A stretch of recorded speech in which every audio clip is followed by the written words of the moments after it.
tips for winning your NCAA tournament pool, and how far could the Wolverines go?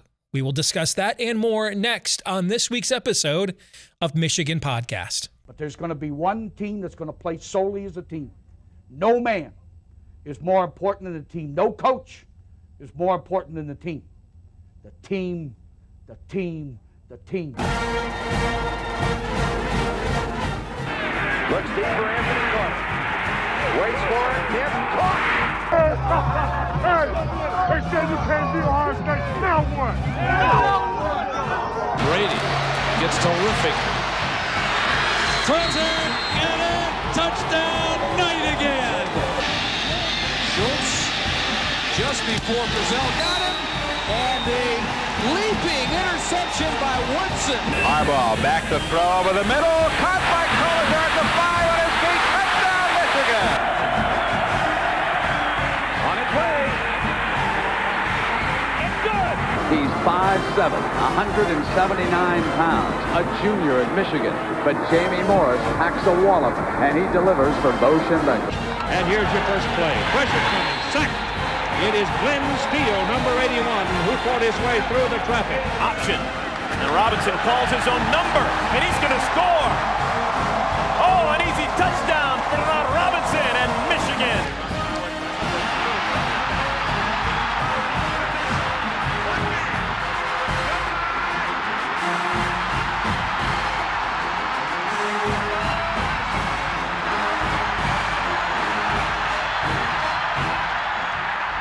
Win it. We're going to win the championship again because we're going to play as a team.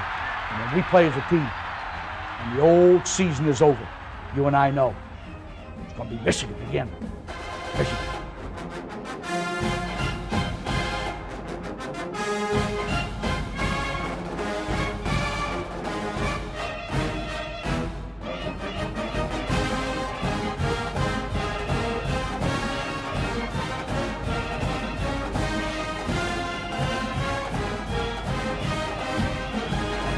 Go Blue, I'm Steve Deace, and welcome to another edition of Michigan Podcast. Yes, the Wolverines made it.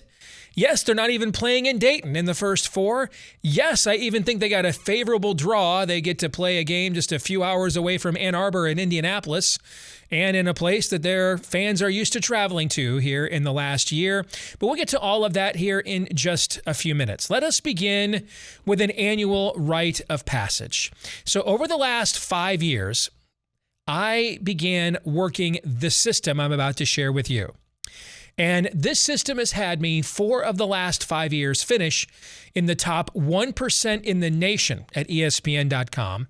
And the 1 year I didn't finish in the top 1%, I finished in the top 2%. 8 of the last 10 teams to play for the national championship over the last 5 years, I correctly predicted, which means every one of the last 5 years, I got at least one of the final 2 teams correct. What is this system? I will share it with you now. 12 tips to winning your NCAA tournament bracket. Here's the very first. No team that lost its first game in its conference tournament has ever gone on to win the NCAA tournament.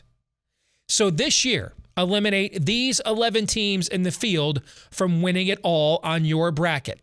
Auburn, Baylor, Illinois, Iowa State, LSU, Marquette, Michigan, Notre Dame, Seton Hall, Texas, and Wisconsin. All right, now that is a trend that goes back decades. No team that has lost the first game of its conference tournament has ever gone on to win the NCAA tournament. All right, so, and here's the key thing I think a lot of people don't understand. A lot of people want to figure out, hey, what's that 12-5 upset this year? You win your bracket by getting the teams furthest into the bracket, meaning that you get more points for predicting the final 4 teams and the national championship team than picking that 12-5 or even 15-2 upset. So the goal is, how do we get as many teams to those big money slots in the bracket pool as possible? And that's what this system is all about. And we start with this very first point.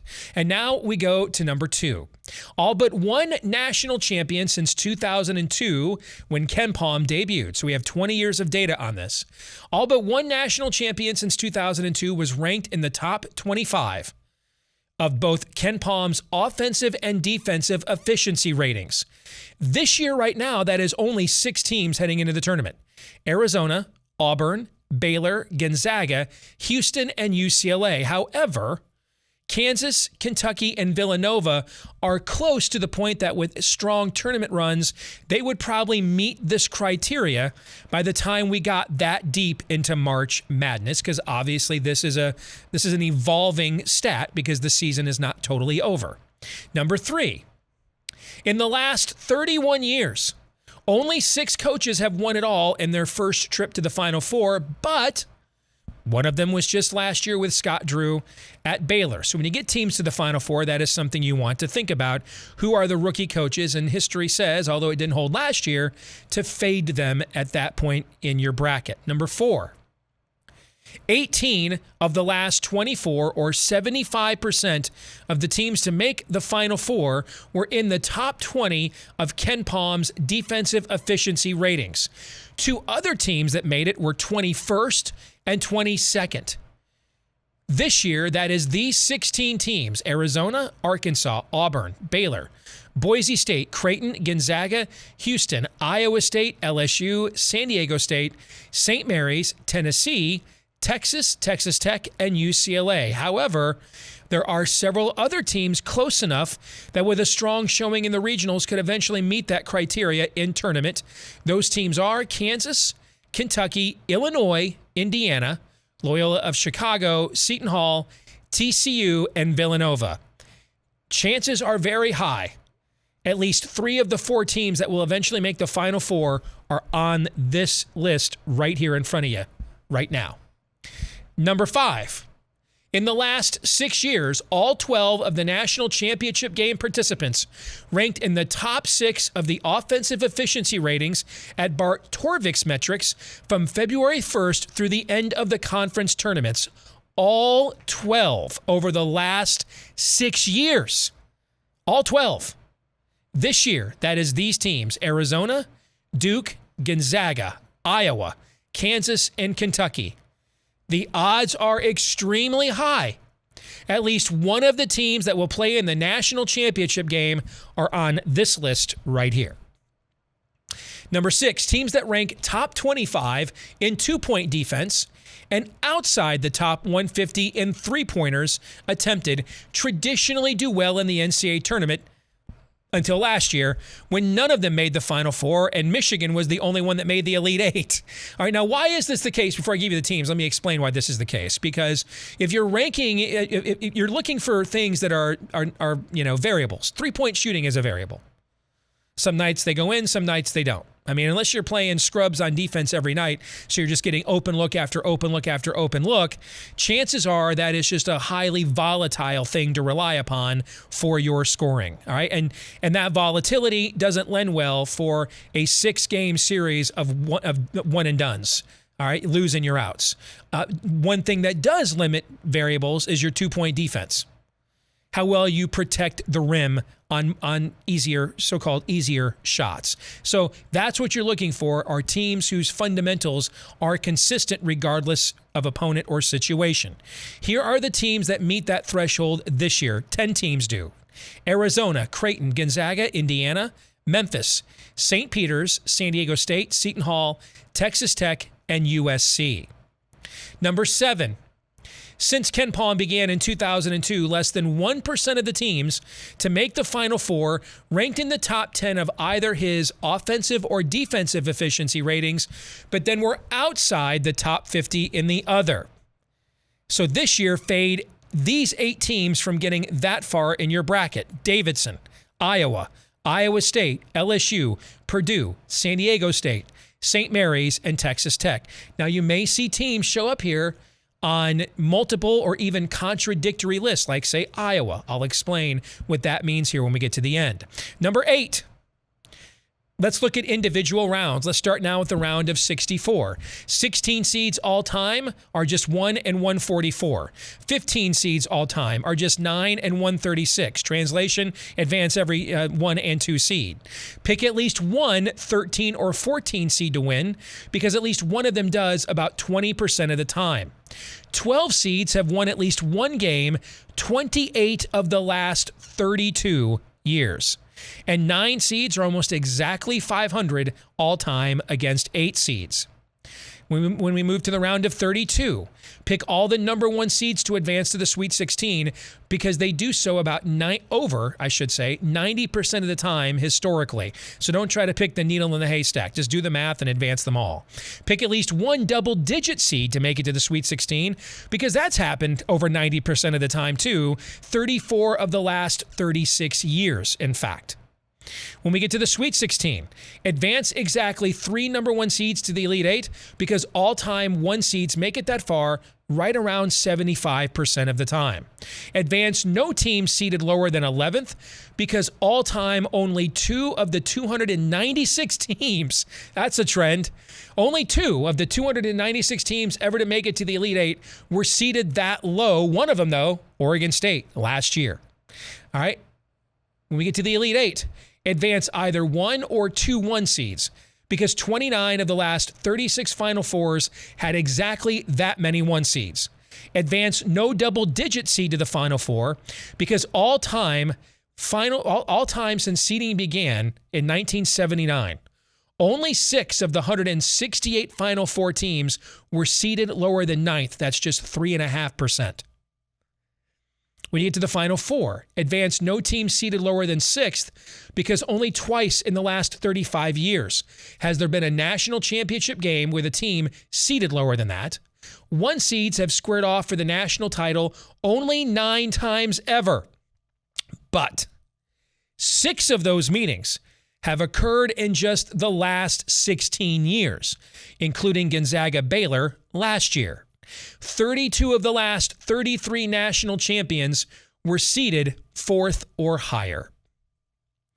So here's what this all means. No one trend should be singled out, except for maybe the very first one, that if you lose the first game of your conference tournament, you never win the national championship.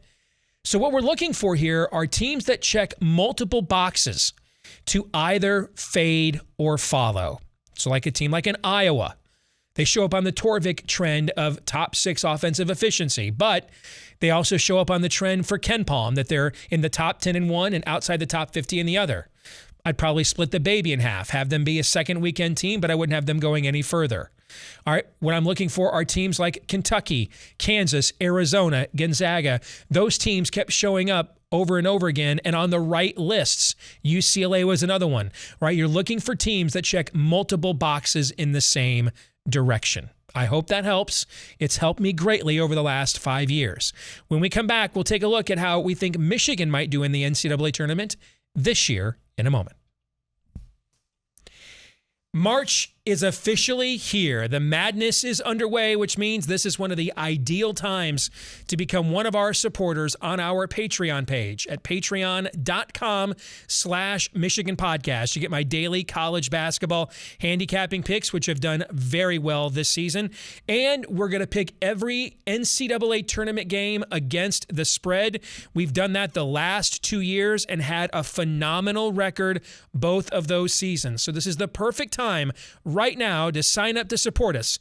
Michigan Podcast, patreon.com/Michigan Podcast. That's patreon.com/Michigan Podcast. And thanks to all of you who support us year round at patreon.com/Michigan Podcast. All right, we're back here on this week's episode, a March Madness episode of Michigan Podcast. Let's talk specifically about Michigan and its draw.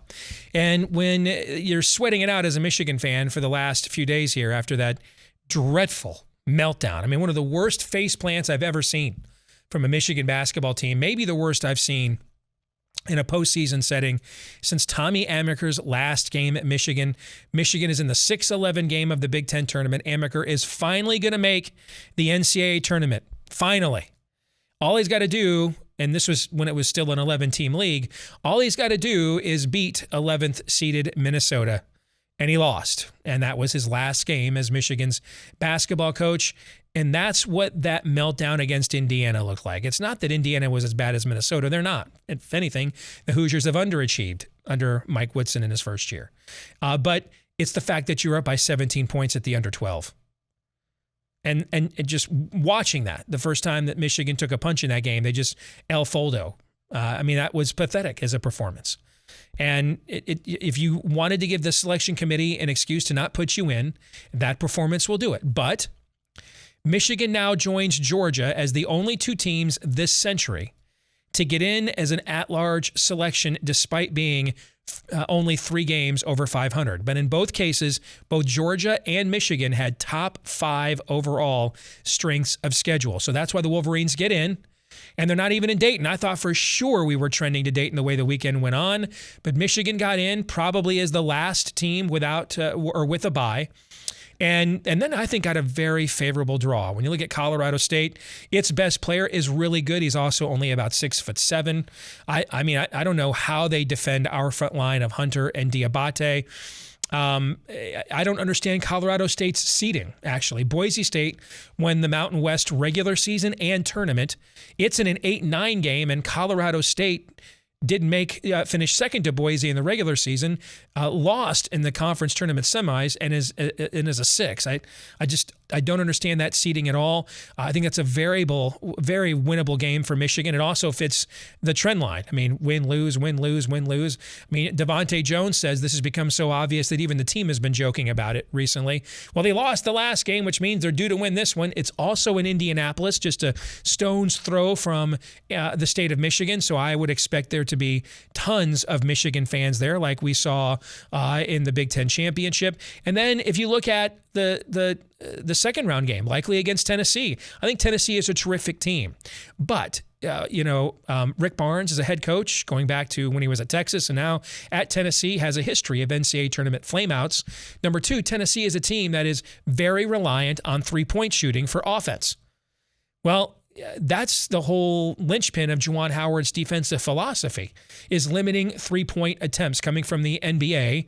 Even this year, with this easily being the worst defense that Juwan Howard has had at Michigan in his 3 years, Michigan's three-point defense in terms of attempts allowed is still pretty good. It was, elite his first 2 seasons. So I even think that's a pretty good matchup, and I would expect a lot of Tennessee fans to make the trip north to Indianapolis for that one too. But again, Michigan's contingent should be well represented in Indianapolis. When you end the season the way Michigan did, with such a dispiriting meltdown like that against Indiana that the whole country saw, because that was the first game of the day and it was the Big Ten tournament, the whole country saw that. And then you're sweating it out. You're not even sure you're going to get in. And then you find out you're in. Then you find out you don't have to go to Dayton. Then you find out you get to go to Indianapolis. Then you find out you get to play a mid-major in the opening round. I don't know. For going from preseason number 6 in the AP poll to 17-14, and by any standard, a disappointing season for the Wolverines. You could not have asked for a better draw if you're a Michigan fan. So as we've learned with this team, it doesn't guarantee absolutely anything from a results standpoint, but they're set up, to me, I think they have the most favorable draw of all the double-digit seeds that want to continue that trend I just pointed out to you, that 34 of the last 36 years, at least one double-digit seed has made it to the Sweet 16. Well, I would imagine there haven't been too many double-digit seeds with multiple NBA players and 3 McDonald's All-Americans on the roster like we have. Probably haven't been too many of those. So we have that roster. We also have a favorable draw. I think we have a decent shot of being the double-digit seed that ends up playing in the second weekend this year. But we shall see, and that's why they play the games. All right, let's finish it out here with this week's Twitter poll results. We asked you, does Michigan make it past the first weekend of the NCAA tournament? 62.7% of you said no, it does not. 37.3% of you said yes. Which brings us to our feedback of the week. This is with Josh with hope for Michigan sports. I like it. I don't think, though, he says, Michigan gets to the second weekend of the tournament because that would require Michigan winning 2 games in a row. Well,